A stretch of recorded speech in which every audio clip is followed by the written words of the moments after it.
بسم الله الرحمن الرحيم الحمد لله والصلاة والسلام على رسوله وعلى آله وصحبه وسلم تسليما كثيرا مزيدا إلى يوم الدين أما بعد.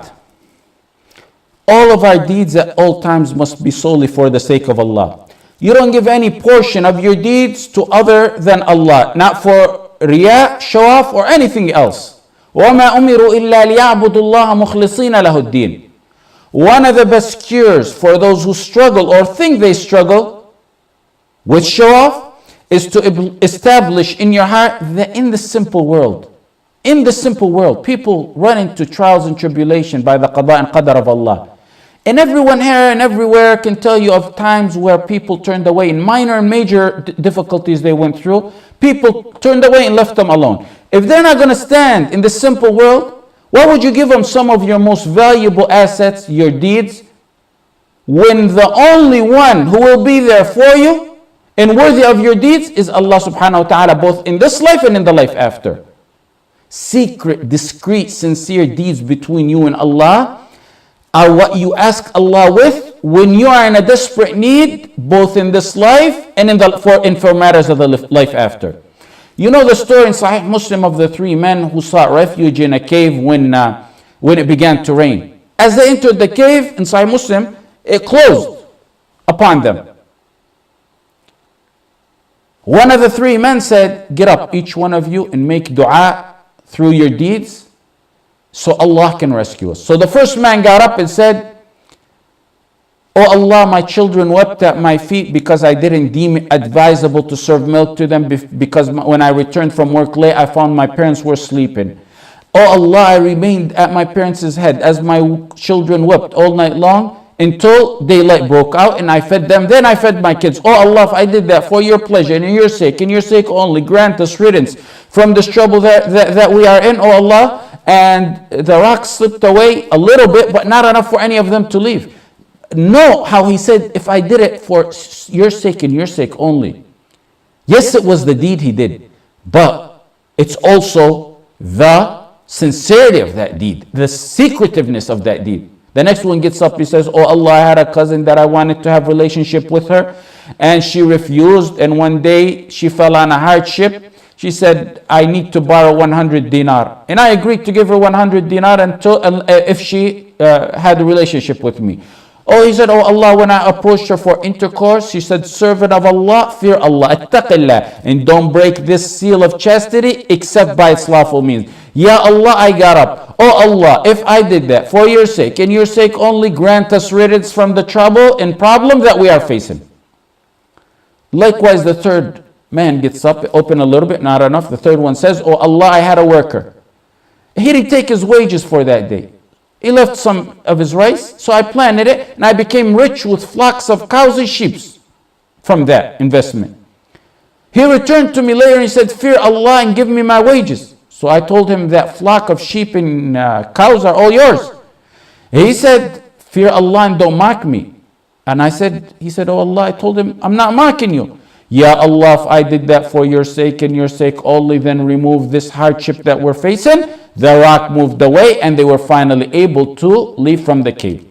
You want that to happen to you? It's not impossible. That's why the Prophet ﷺ taught us this. If you want that to happen to you, Ramadan is the best time to stock up on secretive, sincere deeds. Let nobody know about them. You yourself try to forget about them. The days go by. Life is pregnant with its trials and tribulation. After years, maybe a child will get sick, maybe cancer, pain, poverty. May Allah save you, guard all of you from all that. Then you raise your hand, you say, oh Allah, I had that deed and I did it in secrecy, in sincerity for your sake. Oh Allah, grant me riddance from this trouble that I'm facing. Or forget about it altogether and let Allah remind you of it when it's placed in your scale on the balance on the judgment day. Wallah al-azim, Allah will remind you of it. فَلَا تُظْلَمُ نَفْسٌ شَيْئًا وَإِنْ كَانَ مِثْقَالَ حَبَّةٍ مِّنْ خَرْدَلٍ أَتَّيْنَا بِهَا وَكَفَى بِنَا حَاسِبِينَ. We shall set up the balances, the scales of justice on the judgment day. No one will be dealt with in oppression. No one will be dealt with unjustly. And if there's a tiny weight of mustard seed of a deed, we will bring it. Ibn al-Qayyim rahimahullah said, Deeds without sincerity are like a traveler who carries a water jug full of dirt. Carrying that jug burdens him and doesn't bring him no benefit. What a statement. What an amazing statement. Deeds without sincerity are like a traveler who carries a water jug full of nothing but dirt. Carrying it burdens him and brings no benefit. What does dirt, sand, do to someone who has nothing but sand in a desert? Dawood ibn Abi Hind fasted for 40 years. His own wife didn't know about it. He was a will maker. And his wife would prepare some food for him and send him off when he leaves to work.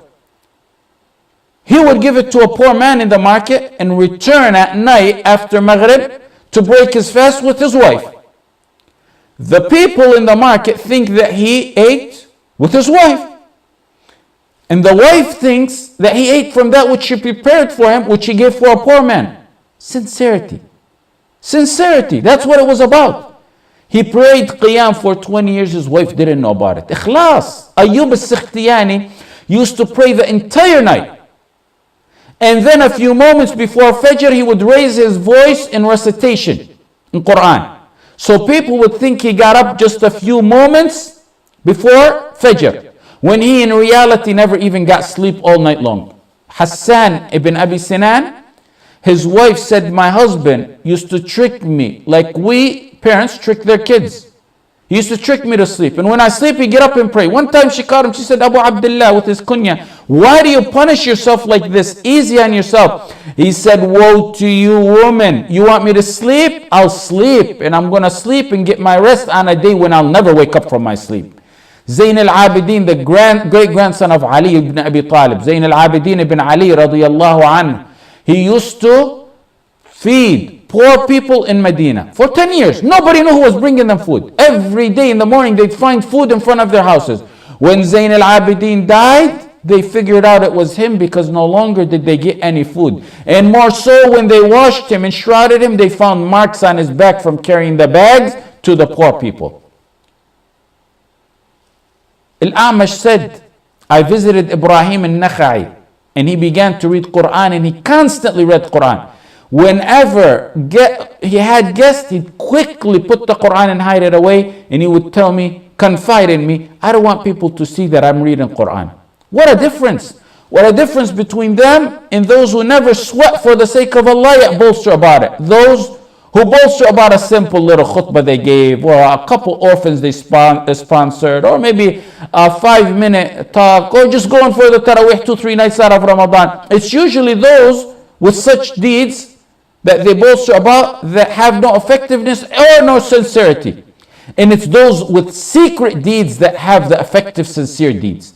Ibn al-Jawzi, rahimahullah, said Abdullah ibn al-Mubarak, who died 181 years after the Hijrah, he was a sincere master who feared losing sincerity of his deeds if people knew about his deeds or if they praised him.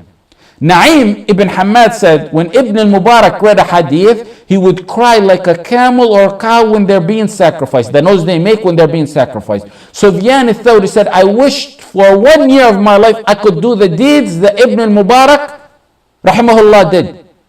He said, I couldn't even do 3 days worth of what Ibn al-Mubarak does. Ibn al-Mubarak, a worshipper. Abdullah ibn Mubarak, an imam in knowledge, a man who put his knowledge into action, beneficial knowledge, a mujahid. He went with the Muslim army one time to fend off the Romans, and when the armies clashed or posted up to begin the war, as was the trend back then, a man from each side would start off the fight. So a man from the Romans got up, he said, who wants to sword fence with me? Which is the one-on-one fighting with the sword. One Muslim stood up to him, fought him for a while. He was wounded and the Roman Ilj killed him. A second man, Muslim, went up to him.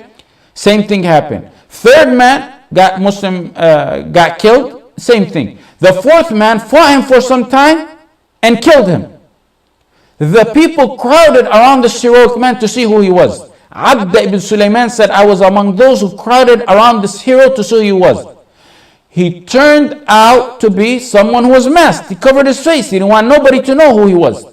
And he walked away from the crowd as if nothing happened. Abda said, I grabbed his mask, covering, and I took it off. And it was no other than Abdullah ibn Mubarak. Abdullah ibn Mubarak said, Abu Umar, the name of the kunya of the man who pulled the mask off, Abda, he said, you are among those who expose us? You are among those who expose. He considered exposing him. Commenting on this story, Ibn al-Jawzi said he's a sincere master who feared it would affect his sincerity if anyone ever seen or praised any of his deeds. Ahmed ibn Hanbal said, Allah did not raise Abdullah ibn Mubarak to the elevated status that he reached except by secrets he had between him and Allah. Establish those secrets this month, these days. Ibn al-Jawzi mentioned that Al-Hasan al-Basri and Ibn al-Mubarak, they lived in the same time for a period, and they took a walk one day. When they got to a fountain to drink, it was crowded.